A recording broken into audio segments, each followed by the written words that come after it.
విజయవాడలో ఒక 3 BHK లేదా 4 BHK ఫ్లాట్ చూస్తున్నారా? అయితే ఇది బందర్ రోడ్ కి దగ్గరగా ఒక మంచి ప్లెజెంట్ లొకేషన్ లో సేల్ కి వచ్చిన గేటెడ్ కమ్యూనిటీ ప్రాజెక్ట్. ఇంకా ఆలస్యం చేయకుండా కింద డిస్క్రిప్షన్ ఉన్న కాంటాక్ట్ నెంబర్ కి వాట్సాప్ కాల్ చేయండి. ముఖ్యమంత్రి చంద్రబాబు నాయుడు గారు ఒక కొత్త ఐడియాతో వచ్చారు. అదేంటంటే రాష్ట్రంలో రోడ్ల పరిస్థితి అత్యంత ఘోరంగా ఉంది. వాటిని అవుట్సోర్సింగ్కి ఇచ్చి బాగు చేయిస్తాను, అందుకోసం టోల్ గేట్లు పెట్టి ఫీజులు కూడా వసూలు చేస్తాము అని. ఈ అంశంతో పాటు మరొక 3 అంశాల గురించి వాళ్ళు మాట్లాడదాం. రెండో అంశం, వివేకానంద రెడ్డి హత్య కేసు దాదాపుగా ముందుకు సాగడం లేదు అని చెప్పి చాలా కాలం నుంచి చాలామంది అనుకుంటున్నారు. ఇప్పుడు తాజాగా ఈ కేసులో ఒక పరిణామం జరిగింది, దాని గురించి వివరిస్తాను. ఇక మూడో అంశం, గతంలో వైఎస్ఆర్సీపీ ఉన్నప్పుడు పారిశ్రామికవేత్తలు రాష్ట్రానికి వస్తే వాళ్ళని బెదిరించటం, మాకు వాటాలు కావాలి అని చెప్పి అధికార పార్టీ ఎమ్మెల్యేలు ఎంపీలు డిమాండ్ చేయటం, ఇట్లాంటివి తరచుగా జరగడం వల్ల పరిశ్రమలు రాష్ట్రానికి రాకుండా పోయినాయి అనేటటువంటి విమర్శ మనకు తెలుసు. ఇప్పుడు కూటమి ప్రభుత్వంలో కూడా అదే పరిస్థితి ఉన్నది అని ఒక తాజా పరిణామాన్ని బట్టి తెలుస్తోంది. ఆ వివరాల్లో కూడా వెళదాం. ఇక 4వ అంశం, అమెరికాలో చదువుకునేటువంటి అంతర్జాతీయ విద్యార్థుల్లో ఎక్కువ మంది భారతదేశం నుంచే వెళుతున్నారు. నంబర్ 1 స్థానానికి భారతదేశం చేరుకుంది. గతంలో చైనా ఉండేది. ఆ భారతదేశంలో కూడా మళ్ళీ తెలుగు విద్యార్థులు నంబర్ 1 స్థానంలో ఉన్నారు అమెరికాకి వెళ్ళి చదువుకునే వాళ్ళలో. ఆ వివరాలు కూడా తెలుసుకుందాం. మొదటి అంశం, చంద్రబాబు నాయుడు గారి కొత్త ఐడియా. ఏమిటి ఐడియా అంటే, ఆంధ్రప్రదేశ్లో వైఎస్ఆర్సీపీ హయాంలో రోడ్లు అధ్వానంగా తయారైనవి అని అందరూ ఒప్పుకుంటారు. దానికి కారణం ఏంటంటే, రోడ్ల రిపేర్కి కానీ లేకపోతే కొత్త రోడ్లు వేయడానికి కానీ ఒక్క పైసా కూడా ఆ ప్రభుత్వం ఖర్చు చేయలేదు. ఎందుకంటే ఆ ప్రభుత్వం దగ్గర డబ్బులు లేవు. ఇప్పుడు కూడా దాదాపుగా అదే పరిస్థితి. ఈ ప్రభుత్వం దగ్గర కూడా డబ్బులు లేవు. ఎందుకంటే వీళ్ళు కూడా జగన్మోహన్ రెడ్డి గారితో సమానంగా రకరకాల ఉచితాలు అందిస్తున్నారు జనానికి. సో ఇప్పుడు చంద్రబాబు నాయుడు గారు ఒక కొత్త ఐడియాతో వచ్చారు. ఏమిటి ఐడియా? రాష్ట్రంలో రోడ్లన్నింటినీ కూడా రిపేర్ చేయడానికి, మెయింటైన్ చేయడానికి అవుట్సోర్సింగ్ ఏజెన్సీలను పెడతాం. అంటే ఆ బాధ్యతని ప్రైవేటు వాళ్ళకి ఇస్తాం. దానికి బదులుగా ప్రైవేటు వాళ్ళు టోల్ వసూలు చేసుకుంటారు. అప్పుడు రోడ్లు బ్రహ్మాండంగా ఉంటాయి, తళతళ మెరుస్తాయి. ఎందుకంటే నేషనల్ హైవేస్లో ఈ ప్రయోగం సక్సెస్ అయింది. అది నిజమే. నేషనల్ హైవేస్లో రోడ్లు చాలా బాగుంటాయి, మెయింటెనెన్స్ చాలా బాగుంటుంది. కారణం ఏంటి? అవన్నీ కూడా ప్రైవేటైజ్ చేయటం, టోల్స్ వసూలు చేయటం. ఇది కొత్త ఐడియా చంద్రబాబు నాయుడు గారిది అన్నాను, కానీ యాక్చువల్గా కొత్త ఐడియా కాదు. ఎందుకంటే చంద్రబాబు నాయుడు గారు ఇట్లాంటి ఐడియాలన్నీ 95-2004 మధ్యకాలంలో చాలా వేసేవాడు. ఈ మధ్యకాలంలో వదిలేశాడు. ఎందుకంటే వీటి వల్ల ప్రజల్లో చాలా పెద్ద ఎత్తున వ్యతిరేకత వస్తుందనే భయంతో మళ్ళీ ఇప్పుడు ఈ అంశాన్ని పైకి తీశాడు.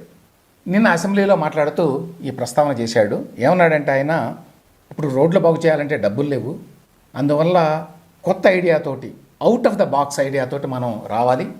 ఏమిటి out of the box idea అంటే, అవుట్సోర్సింగ్కి ఇవ్వటం, రోడ్ల రిపేరు, రోడ్ల మెయింటెనెన్స్. దీనికి పైలట్ ప్రాజెక్టుగా ఉభయ గోదావరి జిల్లాల్లో మొదలు పెడతామని చెప్పి అనుకుంటున్నాం. ఎమ్మెల్యేలందరూ కూడా ప్రజలను ఒప్పిస్తే మనం రాష్ట్ర వ్యాప్తంగా ఈ కార్యక్రమాన్ని చేపట్టవచ్చు అని అంటే, ఎమ్మెల్యేలు కూడా ఇది బ్రహ్మాండం అని చెప్పి అన్నారట. అంటే చంద్రబాబు నాయుడు గారిని సంతోషపెట్టడానికి ఎమ్మెల్యేలు ఎప్పుడూ కూడా ఆయన ఏం చెప్తే దానికి ఎస్ అంటారు, అందులో సందేహం లేదు. అయితే ఎమ్మెల్యేలకు కూడా తెలుసు దీనివల్ల ప్రజల్లో వ్యతిరేకత వచ్చేటువంటి అవకాశం ఉంది అనే భయం ఉంది వాళ్ళకి. ఇక్కడ అసలు క్వశ్చన్ ఏంటంటే, రోడ్లు బాగా ఉండాలి, రోడ్లు బాగా లేకపోతే పారిశ్రామికవేత్తలు కూడా రారు, రోడ్లు బాగా లేకపోతే రాష్ట్రంలో ఎకనామిక్ యాక్టివిటీ పెరగదు. ఇదంతా నిజమే. అయితే ఇప్పటికే రకరకాల రూపాల్లో రోడ్ల కోసం, రోడ్ల నిర్మాణం కోసం, రోడ్ల మెయింటెనెన్స్ కోసం పన్నులు వేసి జనం దగ్గర డబ్బులు తీసుకుంటున్నారు. చాలా రకరకాలుగా బాగుతున్నారు జనాన్ని. అసలు యాక్చువల్గా మీరు వెహికల్ కొంటే రోడ్ ట్యాక్స్ అనేది ఉంటుంది. కొన్ని వేల కోట్ల రూపాయలు ప్రతి ఏటా కూడా రోడ్డు ట్యాక్స్ పేరుతోటి ప్రజలు పన్ను కడుతున్నారు గవర్నమెంట్కి. ఆ డబ్బంతా ఏమవుతుంది? అది కాకుండా ఈవెన్ పెట్రోల్ డీజిల్కి కూడా 1% ఏమో సెస్ ఉన్నది రోడ్ల మెయింటెనెన్స్, రిపేరు కోసం. మరి ప్రజల దగ్గర నుంచి అన్ని రకాలుగా పన్నుల రూపేణ డబ్బులు వసూలు చేసి వాటిని ఏమో నిరర్ధక పన్నుల మీద ఖర్చు పెట్టి ఉచితాల మీద వ్యయం చేసి చివరికి యాక్చువల్గా అసలు పన్నులు చేయాలంటే డబ్బులు లేవు, మళ్ళీ మీ మీద పన్నులు వేస్తాం అని అనడం ఎంతవరకు భావ్యం అనే ప్రశ్న వస్తుంది. 2025 జనవరి కల్లా దేశంలో మరే రాష్ట్రంలో లేని విధంగా ఆంధ్రప్రదేశ్లో రోడ్లను నేను తయారు చేస్తాను జనవరిలో సంక్రాంతికి చాలామంది బయట రాష్ట్రాల నుంచి ఏపీకి వస్తారు, లేక ఏపీలో కూడా నగరాల్లో ఉన్న వాళ్ళ ఊళ్ళకి వెళ్తారు. వెళ్ళినప్పుడు వాళ్ళందరూ కూడా ఈ రోడ్లను చూసి ఎంత అద్భుతంగా ఉన్నాయని చెప్పి అనుకోవాలి అని కూడా చంద్రబాబు నాయుడు గారు మాట్లాడారు నిన్న. బాగానే ఉంది ఇదంతా, అటువంటి రోడ్లు కావాలని చెప్పి అందరూ కోరుకుంటారు.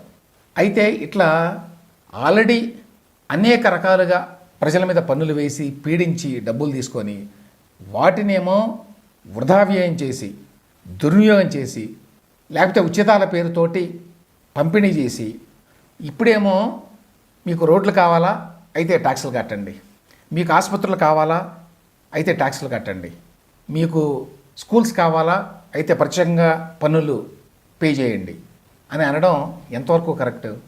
ఇక్కడ ఒక మాట చెప్పారు చంద్రబాబు నాయుడు గారు. అదేంటంటే ఈ టోల్ అనేది గ్రామాల నుంచి మండల హెడ్ క్వార్టర్స్కి ఉండదు, ఓన్లీ మండలాల అవతలకు వెళ్తేనే ఈ ట్యాక్స్ ఉంటుంది, ఈ టోల్ ఉంటుంది అని. ఏదేమైనప్పటికీ కూడా ఇప్పటికే అనేక రకాలుగా మధ్యతరగతి ఈ పన్నుల బాధ తాళలేక నలిగిపోతోంది. వచ్చిన ఆదాయంలో సగం పైగానే రకరకాల పన్నుల రూపేణా వెళ్ళిపోతుంది ప్రభుత్వానికి. అది కాకుండా ఇప్పుడు మళ్ళీ అదనంగా మీకు ఏ సౌకర్యం కావాలన్నా, కనీస అవసరమైనటువంటి రోడ్లు కావాలన్నా కూడా మళ్ళీ ట్యాక్సులు కట్టాలి అని చెప్పి అనడం ఎంతవరకు భావ్యం? దీని మీద మీ అభిప్రాయాలను కూడా కామెంట్ సెక్షన్లో తెలియజేయండి. రెండో అంశం, వివేకానంద రెడ్డి హత్య కేసు ఎక్కడ దాకా వచ్చింది అని చాలామందికి అర్థం కావడం లేదు. చాలా కాలంగా ఒక రకమైన విరామం కనిపిస్తోంది ఈ కేసులో.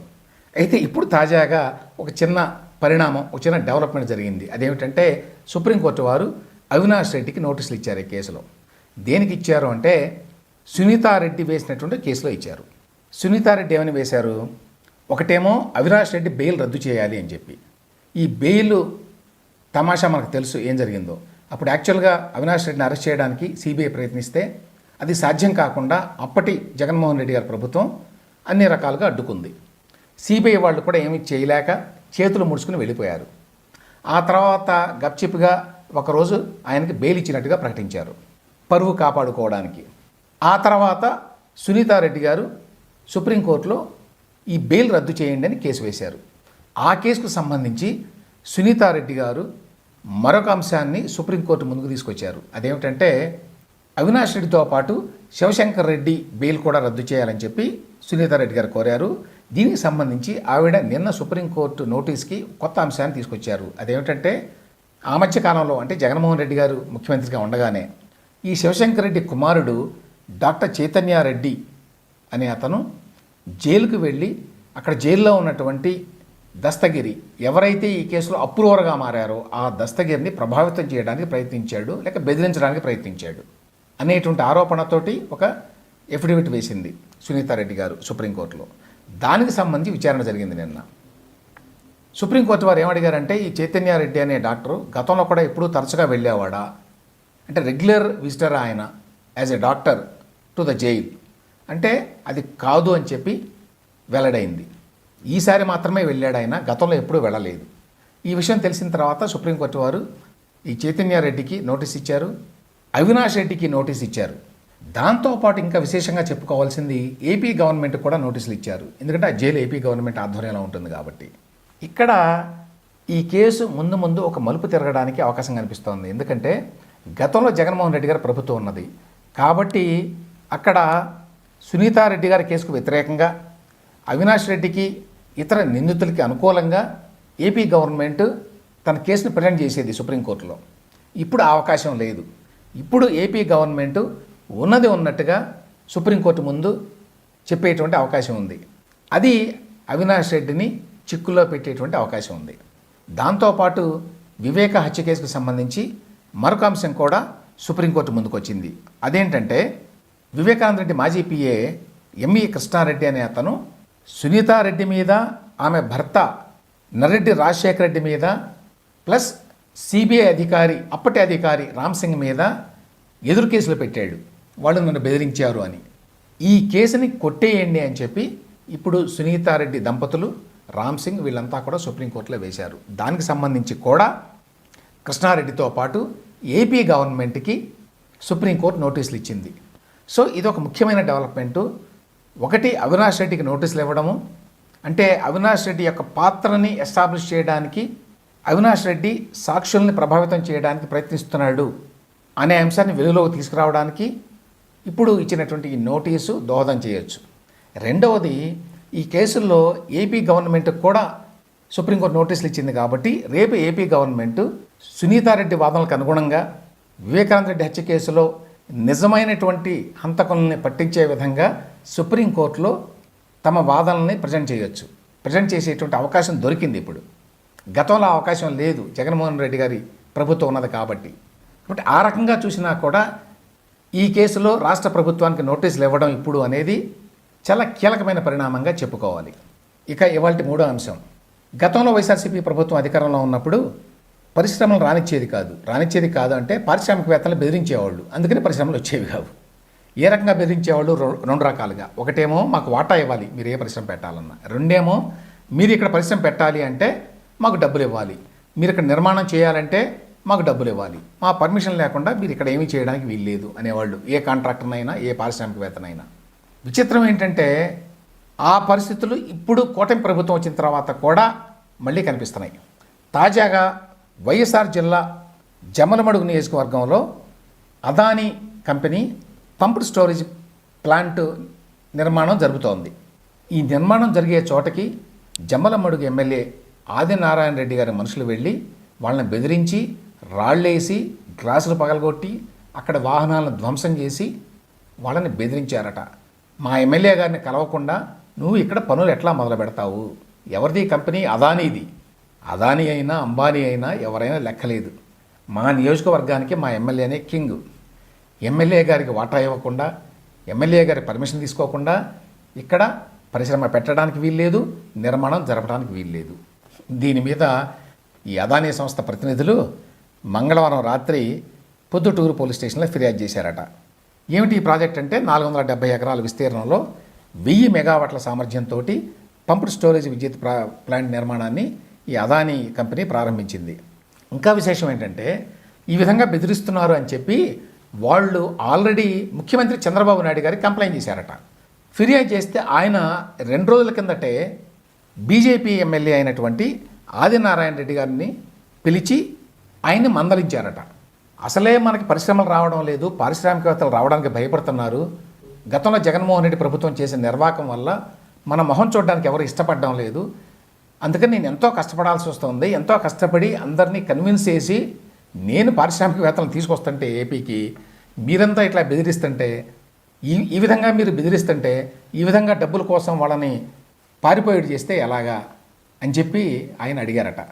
అయినా కూడా ఏమాత్రం బెదురు లేకుండా ఆదినారాయణ రెడ్డి గారి సోకాళ్ళు బంధువులు మళ్ళీ ఈ పనికి తెగబడ్డారు అనేది వార్త. అంటే అర్థం ఏంటి? వైఎస్ఆర్సీపీ ప్రభుత్వానికి కూటమి ప్రభుత్వానికి ఈ విషయంలో ఏమీ తేడా లేదు. ఎమ్మెల్యే అన్న తర్వాత ఇటువంటి పనులు చేయాల్సిందే ఏ పార్టీకి చెందిన వాళ్ళైనా అనేది కూడా దీన్ని బట్టి అర్థమవుతోంది. ఈ సమస్యని మరి చంద్రబాబు నాయుడు గారు ఎట్లా అధిగమిస్తారో చూడాలి. ఇక 4వ అంశం, అమెరికాకి వెళ్ళేటువంటి ఇంటర్నేషనల్ స్టూడెంట్స్లో మెజారిటీ ఇండియన్సే. గతంలో యాక్చువల్గా చైనీస్ నెంబర్ 1 ఉండేవారు, చైనీస్ తర్వాత భారతీయ విద్యార్థులు నెంబర్ 2 స్థానంలో ఉండేవారు. 15 ఏళ్ల తర్వాత ఇప్పుడు మళ్ళీ ఇండియన్ స్టూడెంట్స్ నెంబర్ 1 స్థానానికి వచ్చారు. ప్రస్తుతం అంటే 2023-2024 సంవత్సరానికి 3,30,000 మంది భారతీయ విద్యార్థులు అమెరికాలో చదువుకుంటున్నారట. గమ్మత్ ఏమిటంటే ఇందులో మళ్ళీ 56% ఏపీ తెలంగాణ నుంచి వెళ్ళిన విద్యార్థులే, అంటే తెలుగు విద్యార్థులే. ఇందులో మళ్ళీ తెలంగాణ నుంచి 34%, ఏపీ నుంచి 22% చెప్తున్నారు. అంటే తెలంగాణ నుంచి 34% అన్నా కూడా ఈ తెలంగాణలో కూడా ఆంధ్ర నుంచి వచ్చిన విద్యార్థులు చాలామంది ఉంటారు, ఎందుకంటే చాలామంది హైదరాబాద్ నుంచే వెళ్తారు కాబట్టి అమెరికాకి. సో మొత్తంగా భారతదేశం నుంచి 3,30,000 మంది విద్యార్థులు అమెరికాకి ఉన్నత చదువుల కోసం వెళ్తుంటే అందులో మళ్ళీ 56% మంది, అంటే more than half AP Telangana నుంచే వెళ్తున్నారు. దీన్ని ఎట్లా అర్థం చేసుకోవాలి? ఈ రాష్ట్రాల్లో ఉన్నత చదువులకు సరైన అవకాశాలు లేవు అని అర్థం చేసుకోవాలా, లేక ఇక్కడ కంటే ఇంకా మెరుగైనటువంటి ఫ్యూచర్ మనకి వేరే దేశానికి వెళ్తేనే, అమెరికాకి వెళ్తేనే ఉంటుంది అనేటువంటి ఆలోచన వల్ల అనేది తెలియదు. దీని మీద ఖచ్చితంగా ఒక స్టడీ చేయాల్సిన అవసరం ఉంది.